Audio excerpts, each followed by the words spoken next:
Hey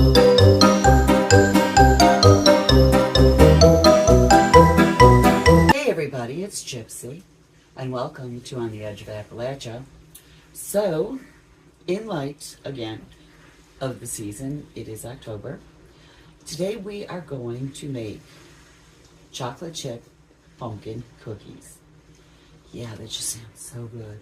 I will put the link to the recipe I use in the description. But here's the trick. No canned pumpkin puree. You know I'm the pumpkin lady. I love to grow pumpkins. Oh, wait till next year. What I have planned with my pumpkins and my gourds for next year. Anyways, we're using this. This is a sugar pie pumpkin. Now, you can use filled pumpkins, okay? I recommend sugar pie. They have none of the strings, you know, those fibrous strings. These have none, okay? And they puree into a beautiful, silky, smooth puree. You're gonna love it. So, let's get started. The first thing we need to do is process our pumpkin, okay? Now, again, these pumpkins are smaller. They range, I don't know, anywhere from 3 to 6 pounds. Okay, usually enough to make a pie, cookies, whatever. So, the first thing you want to do is preheat your oven to 325. You're going to get your pumpkin. This is already washed. I like to wash it before I cut it. This way, none of the dirt or anything will get inside the pumpkin. When I pick my pumpkins, I wash my pumpkins with a solution, half water, half distilled vinegar. I spray it on. I use a nice soft cloth and I polish them up. So, you want to get a cutting board, your good knife. Okay, so we're going to lay this here. Now, I'm using this one because when I picked it, the stem came off. Now, when the stem comes off, this thing is going to go bad much, much quicker than if it still had the stem. So, I decided I would use this one first to prevent that. So, even if you have a stem, you could try to cut through it or try to remove it.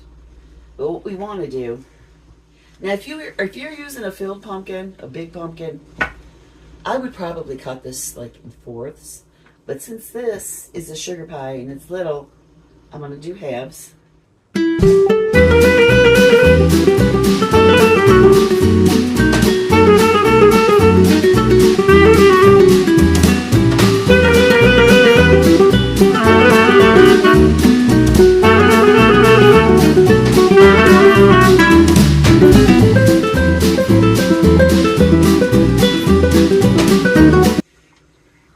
Okay, finally got it open. So that's what you have inside. And just as if you were going to turn this into a jack-o'-lantern, you want to scrape out your, you know, the inside and the seeds. These seeds are gorgeous.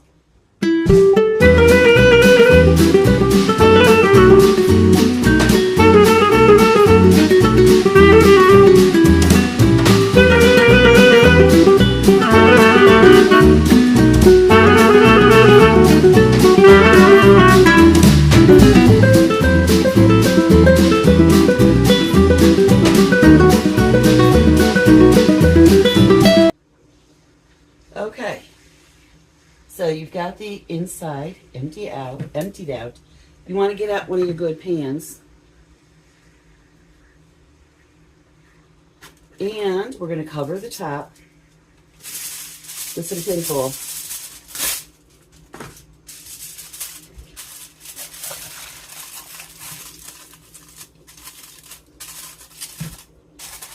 Okay, now I'm going to finish up the next one and we'll move on. Okay, so I have my pumpkins cut in half, took out all the innards, and I have them covered in tin foil. I just want to show you. This pumpkin just had so many seeds in it. Now I have a whole bunch of other pumpkins out there I'm going to process. So these, I think, I am going to clean these off and roast these. My son and daughter-in-law are going back to work today, so they'll have a nice snack of roasted pumpkins. So, Next thing you're going to do after you have these covered, you are going to put these pumpkins into your oven.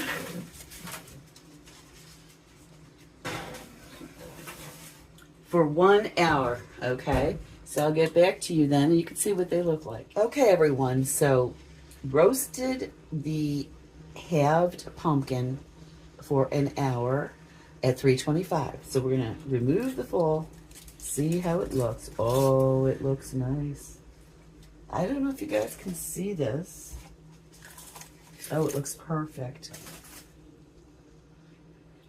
Let me see if I could just very carefully. Whoops. No. It's very tender, which is what we want. Okay, so what I'm going to do now is I need to let these cool for a bit, and then we're going to puree them. But what I did was I raised the temperature on my oven from 325 to 350, okay? And I cleaned the seeds from the pumpkin. I am going to put these in the oven at 350, I don't know, about for 20 to 30 minutes, stirring frequently every few minutes. Snack for my son and daughter-in-law to take on the road with them. They are going back to work today. So I'm going to slip these in right now. And I'm going to let this cool. And then I'll get back with you for the pureeing part. Okay, everybody. So my seeds are done. Pumpkin seeds.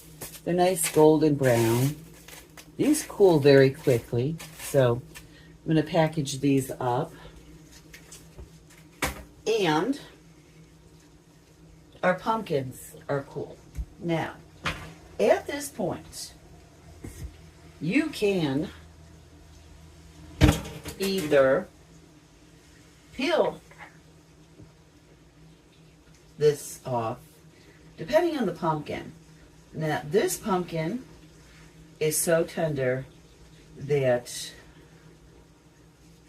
it's just coming right off. So you could do it that way, or you could take a spoon and scoop out the flesh. Now, I use my Ninja. I did, I'm in the market for a food processor. I really love one of those. So I did mine in here, or I do that whenever I puree pumpkin. Okay, so all you do is scoop it out, or you peel it, and you put the flesh in a mixer, not a mixer, what do they call them? Yes, Brenda, and I were trying to think of the word too over the weekend, and we couldn't remember either one of us. A blender. You put it in a blender, in a Ninja food processor. Take out the flesh, put it in, and then you keep mixing it until you get to the consistency you want it pureed in. So I did, to save time, I did the first half of the pumpkin already. Now I got to show you guys this. This makes the most lovely puree you would ever want to see. It is nice and smooth, and it's very silky and very delicious. So this looks like it's more than a cup. Okay, so this is very simple actually to puree your own pumpkin.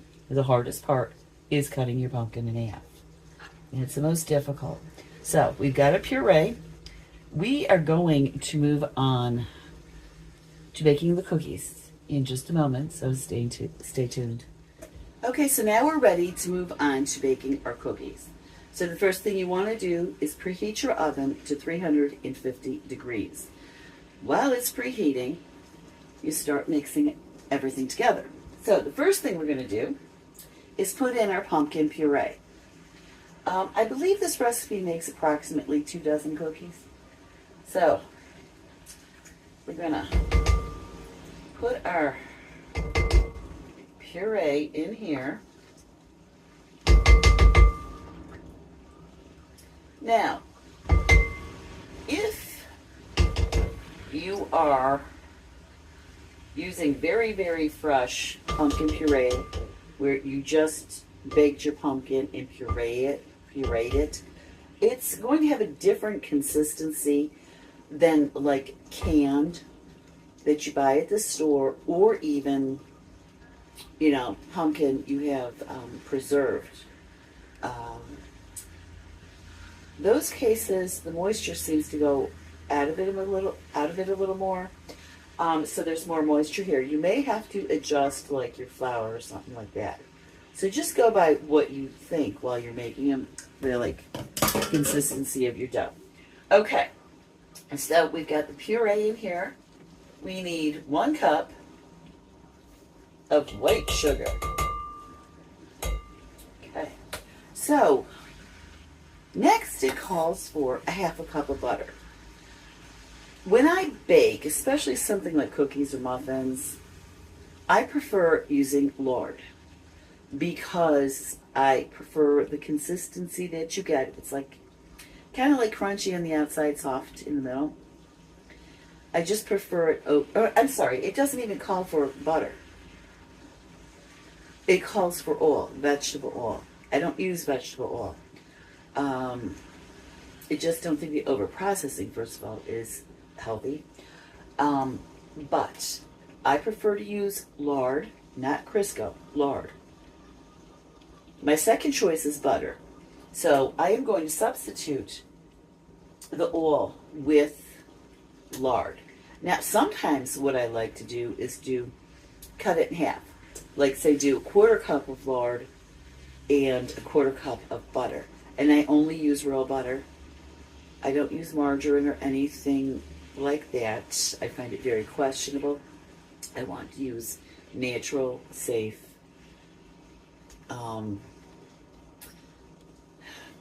products in my cooking. Okay, so we're going to put in whatever fat you choose. Now, this is my choice. You want to go with the oil, feel free to go with the oil. You want to switch it to butter, margarine, whatever is your choice. This is mine. And I do soften my lard. I also render my own lard. My butcher always has nice fat back. Very, very cheaply. I mean, I get so much lard for next to nothing. And I will render my own, because if I don't, then I cannot afford to cook with lard. And yes, I do save my bacon fat and use that for, when I make creamed corn. I always top it off with bacon fat. I know. I spent so much, I'd say the majority of my life, worried about my weight. There was a time as a full-grown adult, I was down to like 75 pounds. And yes, I did end up in the hospital. I have reached a point in my life, in my 60s, it's like, I'm going to enjoy life. I am going to enjoy food. I want food, too. I don't want substitutes to make me thinner, because it doesn't do anything for my health. If I have to be, and this is how I remember when I was a kid, all the older women were very voluptuous, shall we say, like me. Both my grandmothers were, my great aunts, my mom, everybody. That's what happens when you get older naturally, okay? Now, I'm not saying you have to be, but I choose, my priorities are to be happy. I spent all my life not being happy. So now I'm happy. I'm choosing happiness. And so yes, I like my meat products, as you can see, all natural. So this is why I cook the way I do. I don't want chemicals. The white sugar, that's questionable. But, sometimes you gotta. Anyways, that's my reason for cooking the way I do. I think it's healthier. And I worry more about my happiness than my looks these days, because after having severe anorexia for years, I'd rather be happy than skinny. Anyway, and you never trust a skinny cook anyways, right? So, I am going to blend what I have in here so far up. So we have our puree, we have our sugar, and we have our fat of your choice. Okay? So whatever you want to use. I'm not trying to talk you into doing it my way or condemning it for doing your way. You know, you do you. Do what you can get your hands on. What you like, what tastes good to you. Okay, so I'm going to cream this up a little bit.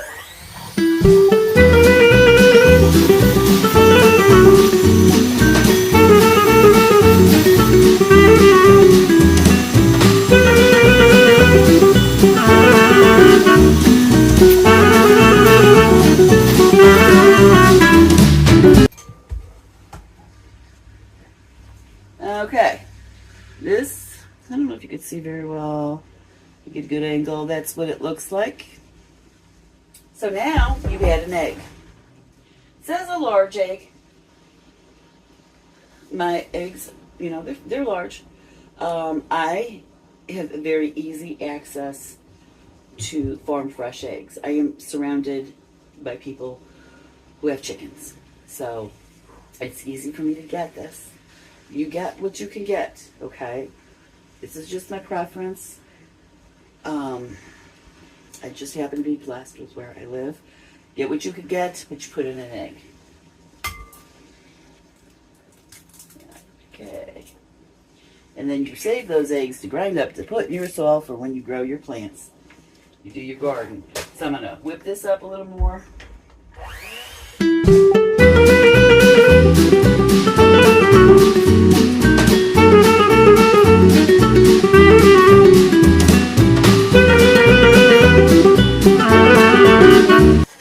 My grandma taught me this trick. This is my Sicilian grandmother. When you're baking, you want to get the excess batter or whatever off of your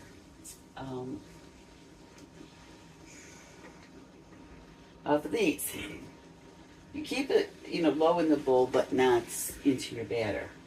Very gently. You put it on low for a second, and it whips it all off. So it's a little bit cleaner. Okay, so next we're going to go on to our dry ingredients. Okay, so there was one step I almost forgot before the dry ingredients. It said to take 1 teaspoon of milk and stir in a teaspoon of baking soda. Stir it together. Okay, now I was out of regular milk because, well, I use raw milk, so I have to kind of travel to go get it. Yes, I'm an outlaw. Anyways, you put this in first. And now, I don't know what this does, what the purpose is. If any of you guys know, please let me know in the comments, because I've never had a recipe other than this one where you are supposed to do that. So, I already put my mixer away, so I'm going to use my wooden spoon to get that in there. So yeah, if you know what the purpose of the milk mixed with baking soda is for, what it does, please let me know. Because it is definitely a new one for me. Okay. So next up, we are going to stir in 2 cups of all-purpose flour.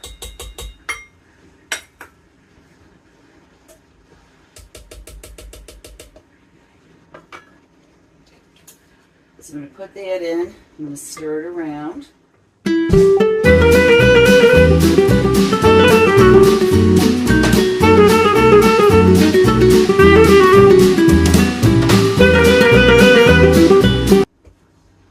This amount of flour with the very fresh, straight from, you know, the fresh pumpkin seems to be the right amount.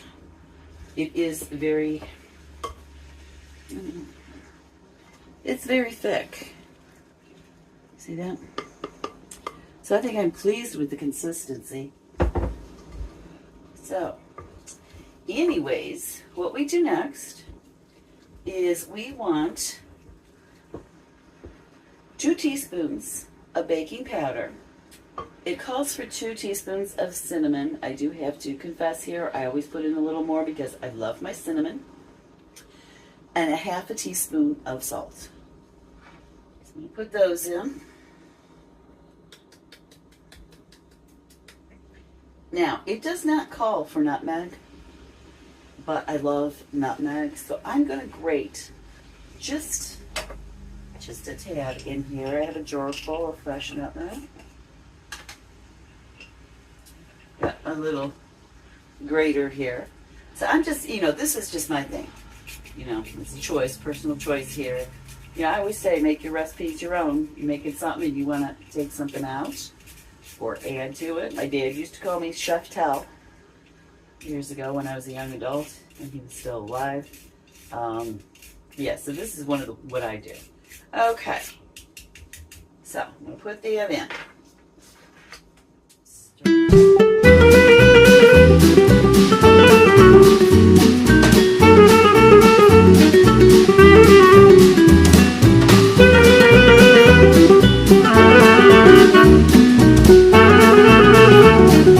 Okay, so this is with the spices in.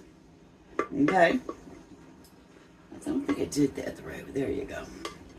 So, next, you want to put in the best part, 2 cups of chocolate chips.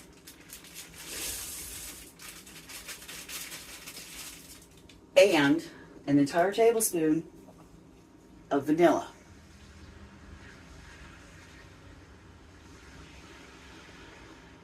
Okay. So now, I'm going to mix this up.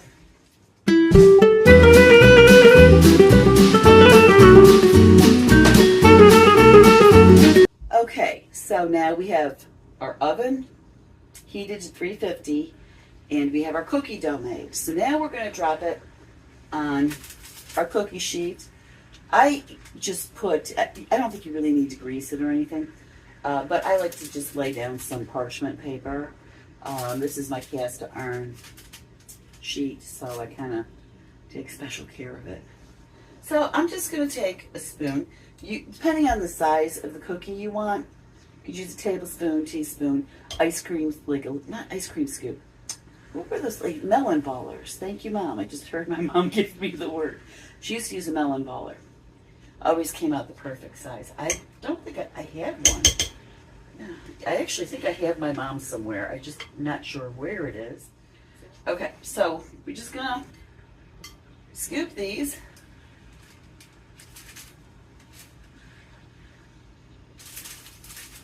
Onto our baking sheet.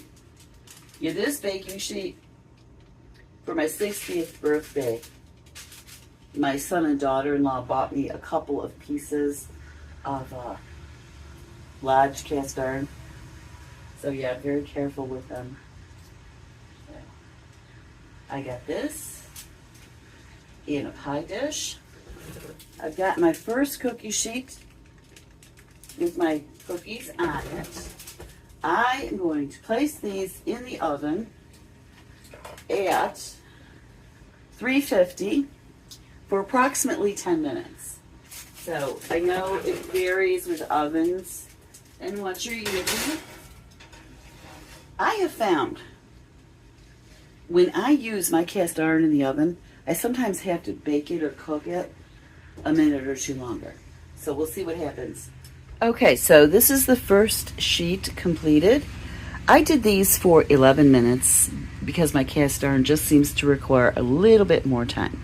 So what I'm going to do now, I'm going to let them sit on the baking sheet for a couple minutes, and then I'm going to put them here to cool.